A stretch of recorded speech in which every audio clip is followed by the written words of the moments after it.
রাজধানী ও আশেপাশের এলাকা থেকে আড়ত ও ট্যানারিতে আসছে চামড়া, দরপতনের ধারা অব্যাহত, হতাশ মৌসুমি ব্যবসায়ীরা, লক্ষ্যমাত্রা অর্জন নিয়ে প্রশ্ন।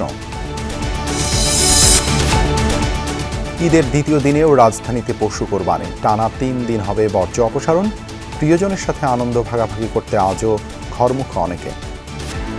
প্রথম দিন আমি এখানেই করি, এখানে আমার বাড়ি আর কি, আর এর পরের দিন আমরা চলে যাই। ঈদের আগে অনেক রাস্তাঘাটে রাশ থাকে, যানজট থাকে, এই জন্য আর বাচ্চা কাচ্চা নিয়ে যাচ্ছি তো, যার জন্য আর কি এই ঈদের পরের দিন যাওয়া।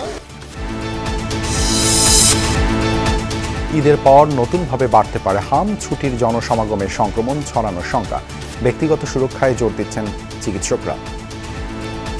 জাতীয় নির্দেশিকা বানিয়ে সারা বাংলাদেশ জুড়ে যদি চিকিৎসক নার্সদের ট্রেনিং দেওয়া যেত, তাহলে এই যে ঢাকা কেন্দ্রিক যে আমাদের পুরো চিকিৎসাটা, সেটা ঢাকার বাইরেও হতে পারে। নিষেধাজ্ঞা পাত্তা না দিয়ে চলছে অনলাইন জুয়া, ক্রিপ্টোকারেন্সিতে বেচাকেনা হচ্ছে বেটিং ওয়েবসাইট, নজরদারি বৃদ্ধিতে প্রযুক্তিবিদদের গুরুত্ব আরোপ।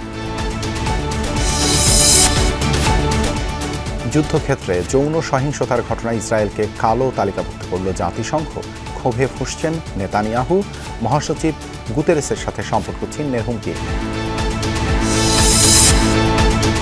মেসিকে অধিনায়ক করে আর্জেন্টিনার বিশ্বকাপ দল ঘোষণা, 26 সদস্যের স্কোয়াডে কোনো চমক রাখেননি কোচ স্কালোনি।